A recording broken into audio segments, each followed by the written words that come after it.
लो जी, बन गई बिरयानी। क्या बात है, बहुत खूब, आज तो मजा ही आ जाएगा। हाँ अम्मी, सही बात है। कितने दिन बाद बनाई आपने बिरयानी? तुम लोगों ने कहा नहीं तो मैंने बनाई नहीं। वैसे ठीक ही है मम्मी, पता नहीं लोग क्यों ही बिरयानी के इतने शौकीन होते हैं। हाँ, मेरी भी कई सहेलियां हैं, उनके घर में तो बिरयानी मतलब क्या बताऊं। किसी का बर्थडे हो तो बिरयानी, कोई पास हो जाए तो बिरयानी।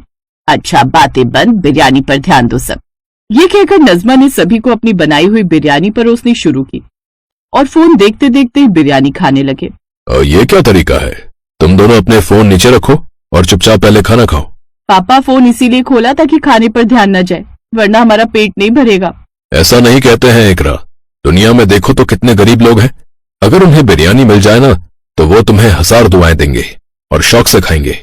चलो जल्दी खाओ पूरा। अरहान, लो थोड़ा और ले लो। नहीं अम्मी, हो गया बस। अच्छा मैं जरा बाहर जा रहा हूँ, कुछ काम याद आ गया। भाई मैं भी चलूं आपके साथ? मैं भी घूम लूंगी। चल आजा फिर, लेकिन जल्दी से तैयार हो जाना। अभी लो, बस 5 मिनट में आई। फिर थोड़ी ही देर में अरहान ने अपनी कार निकाली और इकरा झट से कार में बैठ गई। रास्ते में इकरा ने पूछा, भाई हम कहाँ जा रहे हैं वैसे? देख, मुझे तो लगी है भूख, कुछ खाने का मन कर रहा है, तू अपना बता। हाँ भाई, भूख तो मुझे भी लगी है। अम्मी की बिरयानी खाकर पेट नहीं भरा। तो पिज्जा खाएगी? हाँ हाँ भाई, क्यों नहीं। मुझे पता था, तभी तो मेरे साथ आई है ना। हाँ, और मुझे पता था कि आप काम के बहाने बाहर कुछ खाने जा रहे हो। पता है आपको बच्चे कहाँ गए हैं? हाँ, वो फरमान कह रहा था ना कि कुछ काम है उसे। नहीं, काम वाम कुछ नहीं है। इन्हें बिरयानी पसंद नहीं है ना, तो दोनों भाई बहन जरूर बाहर का कुछ खाने गए होंगे। अच्छा, माँ तो माँ होती है। बिना ट्रैकर और बिना जीपीएस के बच्चे कहाँ हैं, क्या कर रहे हैं, सारी डिटेल्स पता रहती हैं। ऐसे ही कई दिन बीत गए। एक दिन जब सब लोग चाय पी रहे थे, तभी नज़मा ने अपने पति फरमान की तरफ हल्का इशारा किया। हाँ भाई अरहान मियाँ, तो आगे का क्या सोचा है? जी पापा, मैं कुछ समझा नहीं, आगे मतलब? अरे मियाँ, परिवार बड़ा करने का वक्त आ गया है। कब तक तुम्हारी अम्मी अकेले ही रसोई में काम करती रहेंगी और घर की जिम्मेदारियां संभालेंगी? अकेले कहाँ, ये इकरा है तो। अरे इकरा तो 1-2 साल की मेहमान है, फिर वो अपने ससुराल चली जाएगी, उसके बाद तो मैं अकेली हो ही जाऊंगी ना। जी अम्मी, बात तो सही है। हाँ तो मियाँ, शादी वादी के बारे में सोचो, अगर कोई लड़की पसंद है तो बता दो, वरना फिर हम हाथ पैर मारे। नहीं नहीं, मेरे साथ ऐसा कुछ नहीं है, आप अपने हिसाब से देख लीजिए। ये हुई ना बात। नज़मा, जरा वो फोटो तो ले आना। कौन सी फोटो पापा जी? तुम्हारी शादी के लिए कम से कम 8 जगह से रिश्ते आए हैं, सबसे फोटो भी मंगवा ली है हमने। मौका सही है, सब लोग घर पर ही मौजूद हैं, आओ जरा इनमें से चुनते हैं। तभी नज़मा ने दराज में से कुछ लड़कियों के फोटोज निकाले और मेज पर वो सारी फोटोज अलग अलग रख दी। इसके बाद पहली फोटो उठाकर कहा, इसका नाम है फरहीन, बीए पास है, इसके पापा ठेकेदार है, और ये वाली देख, इसका नाम है शाइना, ये बीकॉम कर चुकी है, पापा इसके पुलिस में है शायद। नज़मा एक एक फोटो उठाकर उन लड़कियों के बारे में बताती जा रही थी कि तभी फरहान की नजर एक फोटो पर पड़ी। वो तस्वीर एक खूबसूरत और बहुत ही सीधी सादी लड़की की थी। उस फोटो को हाथ में पकड़कर अरहान ने कहा, अम्मी ये कौन है? इसका नाम है आयशा, ये तुम्हारे खालू के भाई की लड़की है, बीए पास है और इसके पापा किसान हैं, खेती बाड़ी ठीक ठाक है इनके पास।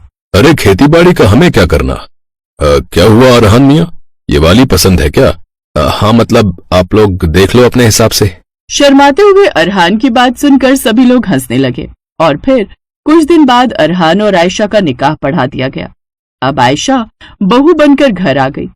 आयशा अरहान से शादी करके बहुत खुश थी और फिर शादी के अगले दिन, कहाँ हो सब लोग, आ जाओ खाना खा लो। अरे अम्मी, आपने क्यों तकलीफ की, मैं बना देती ना। अभी तो एक दिन और आराम कर लो, फिर तो रसोई तुम्हें ही संभालनी है। खैर वो सब छोड़ो, अरहान कहाँ है? यही हूँ अम्मी। वैसे खाने में क्या है आज? बिरयानी बनाई है बढ़िया सी। बिरयानी? बिरयानी? वाह, बिरयानी! एक ही बिरयानी के लिए अरहान, इकरा और आयशा की अलग अलग फीलिंग्स बाहर निकल आई। जहां अरहान और इकरा का मुंह बन गया तो वहीं आयशा बहुत खुश हो गई। उसे बिरयानी बहुत पसंद थी। सभी लोग अपनी अपनी प्लेट लेकर बैठ गए और खाना शुरू किया। अरहान और इकरा तो हमेशा की तरह नाक भौं सिकोड़कर बिरयानी खाने लगे। उधर आयशा ने झट से पहला निवाला मुंह में डाला और फिर अगले ही पल अपने मन में बोली, या अल्लाह, ये बिरयानी है, ना तो इसमें कोई मसाले और ना ही कोई जायका। या खुदा, इनके यहाँ ऐसी बिरयानी बनती है क्या? अरे बस खाता ही जा रहा है, ये तो बता कैसी बनी है। अब हाँ ठीक है अम्मी, जैसी हर बार बनाती हो वैसी ही है, बढ़िया। या अल्लाह, मुझे अपने शौहर और बेचारी इकरा के लिए बुरा लग रहा है। ये लोग बचपन से इसी पुलाव को बिरयानी कहते आए हैं। एक बार मौका मिले फिर बताती हूँ कि असली बिरयानी कैसी होती है। फिर 2 दिन बाद आखिरकार आयशा को मौका मिल ही गया। आयशा, आज से रसोई तुम्हारे हवाले कर रही हूँ। आज नाश्ता मैं बना दूंगी। तुम ये बताओ कि दोपहर में क्या बनाओगी सबके लिए? मैं सोच रही थी क्यों ना बिरयानी से शुरुआत करूं। अरे पर 3 दिन पहले ही तो बिरयानी खाई थी, कुछ और देख लो, क्योंकि ना तो अरहान खाएगा और ना ही इकरा। इन दोनों को ही बिरयानी कुछ खास पसंद नहीं है। पर मेरा मन था अम्मी। अच्छा तो ठीक है, बना लो, पर ख्याल रहे मसाले बिल्कुल हल्के रखना और ज्यादा मिर्च भी नहीं डालना। मैं ऐसे ही बनाती हूँ, ठीक है? जी अम्मी, ख्याल रखूंगी। बुझे मन से नज़मा की बात मानकर आयशा ने वैसी ही बदरंग और बेस्वाद बिरयानी बनाई जो पहली ही तरह घर में किसी को पसंद नहीं आई। खाना खाने के फौरन बाद इकरा और अरहान फिर से बाहर कुछ खाने निकल गए। भैया, बिरयानी कैसी लगी? क्या बताऊं यार, वैसी ही थी अम्मी जैसी, कुछ खास मजा नहीं आया। खैर छोड़।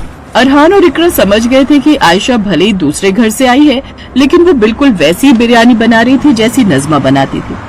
हालांकि इस बात से न तो अरहान को कोई खास फर्क पड़ा और न ही इकरा को, लेकिन आयशा बहुत परेशान थी। क्या किस्मत है मेरी, मैं अपने शौहर का पेट भी नहीं भर पाई। बेचारे बिरयानी छोड़कर बाहर खाना खाने चले गए। या खुदा, अब मैं क्या करूं? इसी तरह कुछ महीने बीत गए। नज़मा आयशा से वैसी फीकी और सादी बिरयानी बनवाती, लेकिन फिर एक दिन अरहान के दोस्त उसके घर आए और फिर तुम लोगों के लिए खाने में क्या बनवाऊं, बोलो? अरहान के सारे दोस्तों ने एक सुर में बिरयानी की मांग रख दी। ये सुनते ही नज़मा, अरहान और इकरा सोच में पड़ गए। वो जानते थे कि उनके घर की बिरयानी किसी को पसंद नहीं आएगी। और फिर रसोई में, आयशा, वो सारे लोग बिरयानी की डिमांड कर रहे हैं और तुम कैसी बिरयानी बनाती हो वो मैं जानता हूँ। तो तुम एक काम करो, आराम करो, मैं बिरयानी ऑनलाइन मंगवा लेता हूँ सबके लिए।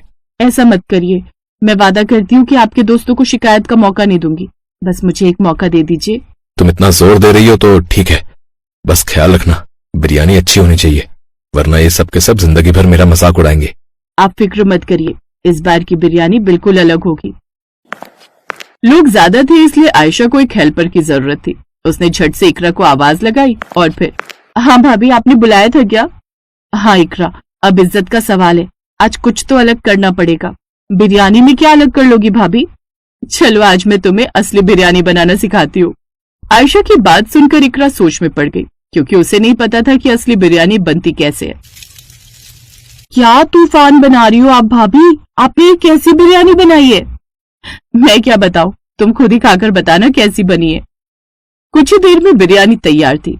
इकरा और आयशा ने सबको बिरयानी दी और उस चटपटी बिरयानी को खाकर अरहान के दोस्तों ने आयशा की जमकर तारीफ की। और फिर सभी दोस्तों के जाने के बाद, बेटी, मसाले देखने में तो काफी तेज लग रहे हैं, पता नहीं कैसे खा गए ये लोग। लाओ अब जरा हम सबके लिए भी लगा दो। अब भाई मुझे तो थोड़ी ही देना। नज़मा के साथ साथ उसके पति फरमान, उसका बेटा और बेटी इकरा ने भी वो चटपटी बिरयानी खाई और फिर माशाअल्लाह, क्या बिरयानी बनी है, सालों बाद ऐसा स्वाद आ रहा है।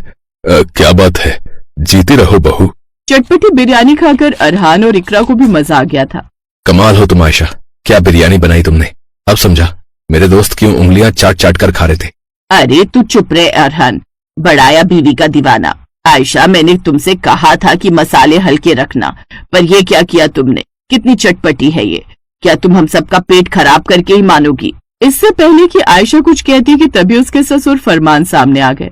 बस करो नज़मा, अगर आयशा को तुमसे अच्छी बिरयानी बनानी आती है तो इसमें तुम्हें चढ़ने की जरूरत नहीं है। अरे हमेशा तुमने बच्चों और मुझे फीका पुलाव ही खिलाया है। ये बेचारी आयशा सब कुछ जानते हुए भी तुम्हारी बात मानती रही। देखो भाई, बात साफ है, अब बिरयानी बनेगी तो बहू के हाथों की चटपटी बिरयानी ही बनेगी इस घर में। फरमान ने एक सांस में सच्चाई कह दी थी, जिसे सुनकर नज़मा की आंखों में आंसू थे। उसे अपनी गलती का एहसास था और फिर थोड़ी देर बाद वो अपने आंसू पोंछते हुए बोली, वैसे बिरयानी थी तो वाकई स्वाद। अब मुझे भी अपने जैसी चटपटी बिरयानी बनाना सिखाओगी आयशा?